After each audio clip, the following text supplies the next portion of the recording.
morning, children. Children, today I am going to take Social for 8th class, lesson 13. That is the Indian Constitution.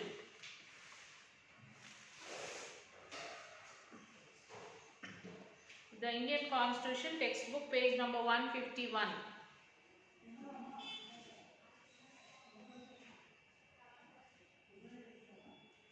For centuries, different parts of our country were under the rule of king and queens.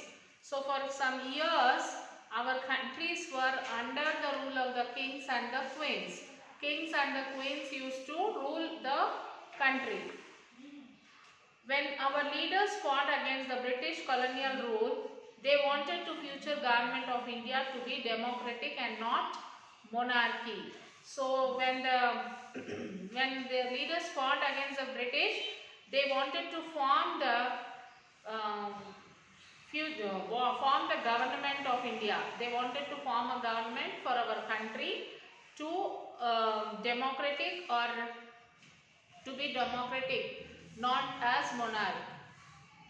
So they wanted India to be ruled by the people themselves with the help of elected representatives.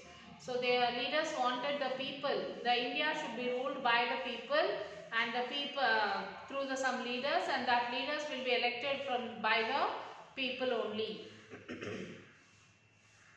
When India gained freedom from colonial rule, it was decided to put together basic principles for which we stood and principles and procedures by which our country should be ruled. So when India got freedom from the British, they decided that they should have some principles and rules to form the government through which the people should obey these rules and regulations. These were written down in a book called the Constitution of India. These rules and regulations were written in a book called Constitution of India. A constitution is a set of rules about how the country should be governed, how the laws that would be made or changed, how the government should be formed, what would be the role of the citizen, what would be their religious rights, etc. Above all, the constitution sets before the country the goals for which the country was to strive. So in the constitution, there will be a set of rules like how the country should follow, how the country should be governed, and how the laws should run, what are the changes should be made. All these things will be written in that book, and that book is called as Constitution of India. Making of Indian Constitution. The Indian Constitution was drafted under very difficult circumstances. The country had been controlled by Britain for about 200 years and its institutions had been designed to suit their needs. The country had just been partitioned due to communal conflicts. A large part of the country was ruled by princely states like the Nizam of Hyderabad. Apart from social and cultural diversity, there were huge differences between rich and poor, upper and lower caste, men and women. The leaders were concerned about keeping the country together and not allowing it to break up any further. So this meant that all the diverse people should feel that they have an effective role in the running of the country. So all the people should think that they all have the they all have a role like in the running of our country. Our national movement was not merely a struggle against the foreign rule. It also sought and discrimination in our society. Literacy levels and education were very low. There was acute poverty and lakhs of people had died of famine and epidemic.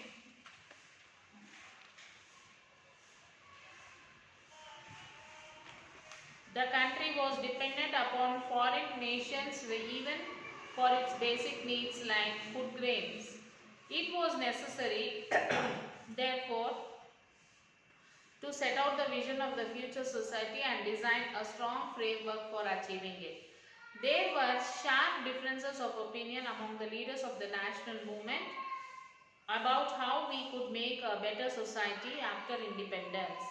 Yet most leaders agreed that independent India would be governed according to the principles of democracy, in which everyone will be equal before law and will have certain fundamental rights are guaranteed to them.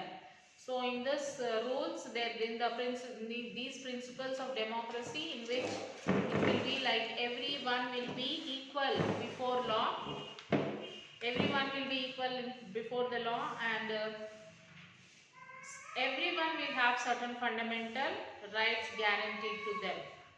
The government would be formed by general elections based on the principles of universal adult franchise, a right of every adult citizen irrespective of gender, caste, religion, education or wealth to vote in elections.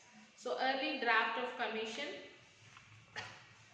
First of all, they were inspired by the struggle waged by the diverse kinds of Indian people and their aspiration for a better world to live in. They knew that it was their sacred duty to help build an India in which all the diverse kinds of people may realize their aspirations. They were also deeply influenced by the thoughts of Mahatma Gandhi and other national leaders. Secondly, many of our leaders were inspired by the ideals of the French Revolution, the practice of parliamentary democracy in Britain and the Bill of Rights in the USA. The socialist revolution in Russia and China had inspired many Indians to think of shaping a system based on social and economic equality. All these factors influenced the making of our constitution. Moreover, the British too had introduced some basic institutions of democratic role in India. So, however, only certain categories of people would vote in the elections. British had introduced very weak legislature. Elections were held in 1917 to provincial legislature and ministries all over British India. There were not only fully democratic government, but the experience gained by India in the working of the legislative institutions proved to be very useful for the country in setting up its own institutions and working in them. That is why the Indian Constitution adopted many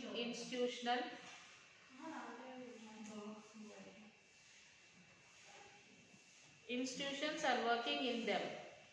That is why the Indian Constitution adopted many institutional details and procedures from colonial laws.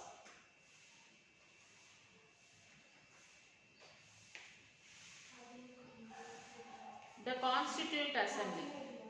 The Constitution was drafted by an assembly of elected representatives called the Constituent Assembly. The Constitution this was drafted by the assembly. Elected representatives will be there and they are called as the Constituent Assembly.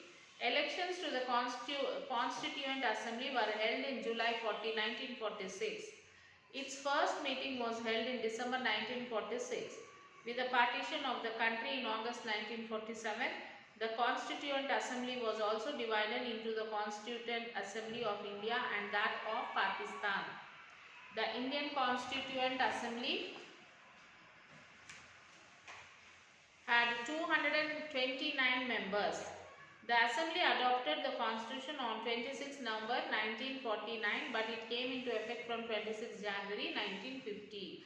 So there were 229 members in the Assembly Constitution and the Assembly adopted this on November 26 in 1949, but it came into force on 26 January 1950.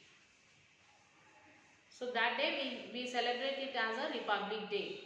To mark this day, we celebrate January 26th as Republic Day every year. Okay, the members of the Constituent Assembly were elected mainly by the members of the existing provincial legislature formed during the British rule. Some of the members were nominated by the kings ruling over some parts of the country. Its members came from all the regions of the country. So the members who are there in the Constituent Assembly, they have come from all parts of the country. The assembly was dominated by the member of the Indian National Congress Party and there were very few members of other parties like Dr. B.R. Ambedkar, even though most members were from the same party. So the assembly was dominated by the members of the Indian Congress Party and there were very few members from the other parties like Dr. B.R. Ambedkar. Even though most members from the same party, most of them held very different views on most issues. There were very few women, just about 15. Srimati Durgabai Deshmukh was one among them. So there were only very less women participate, very less women are there in that Constituent Assembly. From the out of 299, there were only 15 women, and from that too, from them, Durgabai Deshmukh was one of the women from that 15 members. First, some basic principles were decided and agreed upon. That Indian will be a sovereign republic, that it will have within several states with autonomous powers, that will be democratic, that will secure justice, equality and freedom to all citizens, that the interest of minorities, tribes and depressed classes will be safeguarded, and that India will work for world peace and welfare of all mankind. This is called the Objectives Resolution, and it was moved by Jawaharlal Nehru, the first Prime Minister of India. These became the guiding principle of drafting the constitution. Then a drafting committee chaired by Dr. B.R. Ambedkar prepared a draft constitution for discussion. Then the drafting committee chaired by Dr. B.R. Ambedkar, he has drafted a constitution so that can be used in the discussion. Several rounds of thorough discussions took place on the draft commission. There was a lot of discussions among the people on the draft of constitution, clause by clause. There were intense debates on all important provisions. They were examined from different points of view, and finally decisions were taken by majority vote. More than 2000 amendments to be draft constitution was considered. So draft constitution consists of more than 202,000 amendments. The members deliberated for 114 days spread over 3 years. Every word spoke in the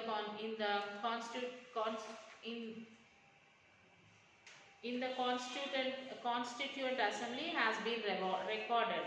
So every word which is spoken in the Constituent Assembly was recorded and preserved. These are called Constituent Assembly debates.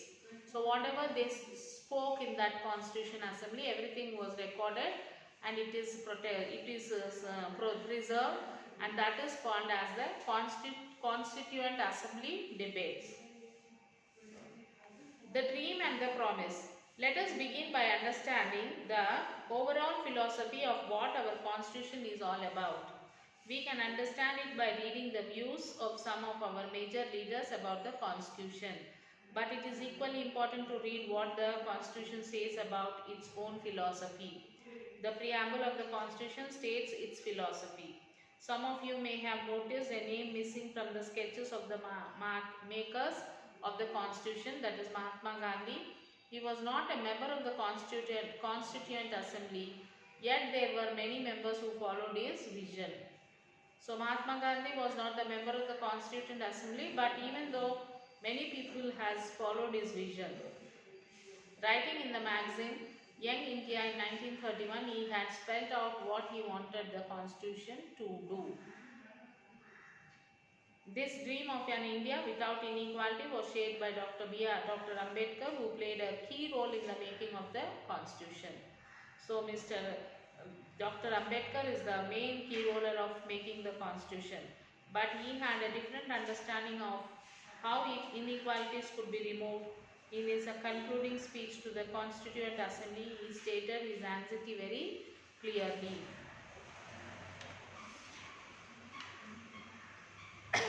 Finally, let us turn to Jawaharlal Nehru giving his famous speech to the Constituent Assembly at the stroke of midnight on August 15, 1947. So the speech which was given by Pandit Jawaharlal Nehru, that future is not one of the ease or resting, but to incessant striving so that we may fulfill the pledges we have so often taken and the one we shall take today. The service of India means the service of the millions who suffer. It means the ending of poverty and ignorance and disease and inequality of opportunity. The ambition of the greatest man of our generation has been to wipe every tear from every eye. That may be beyond us, but as long as there are tears and suffering, so long our work will not be over. This was said by Jawaharlal Nehru, and read the above three questions carefully. Next, the preamble of the Constitution. The values that inspired and guided the freedom struggle formed the foundation for India's democracy. These values are embedded in the preamble of the Indian Constitution, which is a short statement of its basic principles and objectives. So they guide all the provisions of Indian Constitution. Let us read the preamble of our Constitution very carefully and understand the meaning of each of its keywords. Think of some example in the context of each of the terms mentioned here. If you read it carefully, there is one basic sentence here. We the people of India, having resolved to constitute India into a republic and to secure to all the citizens justice, liberty, equality and fraternity, give ourselves the Constitution.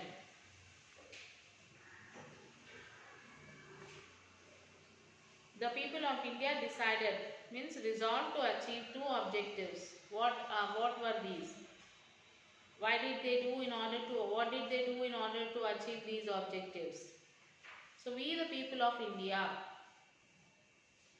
the Constitution has been drawn up and enacted by the people through their representatives and not handed down to them by king or the outside powers. This is an assertion of the democratic nature of our republic. And next is republic. The head of the state is an elected person and not a hereditary position as in the kingdom. Sovereign, India will have supreme right to take decisions on internal as well as external matters and make her own laws. No external powers can make laws for India. Socialist, wealth is generated socially by all through their work and it should be shared equally by all. The country should strive to reduce and end all kinds of inequalities.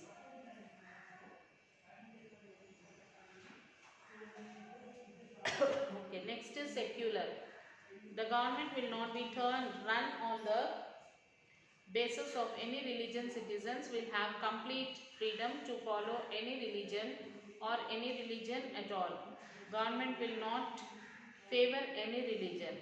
Next is democratic, a form of government where people enjoy equal political rights, elect the representatives to make laws and run the government and hold the representative accountable.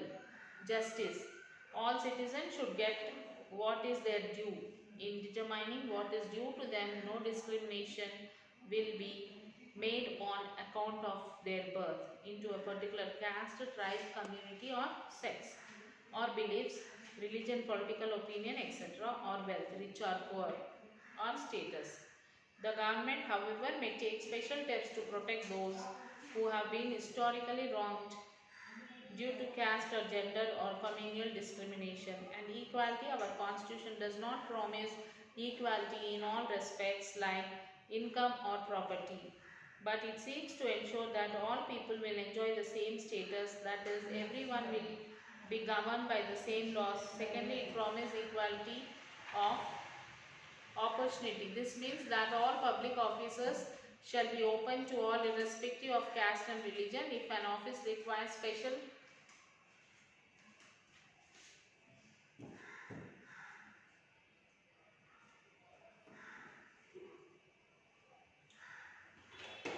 qualification, access to that qualification too will be made equal to all.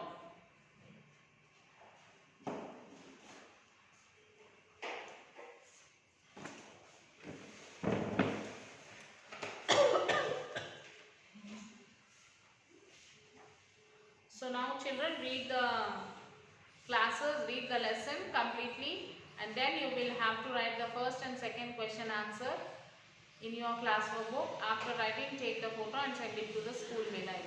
Okay children, till then take care. We'll meet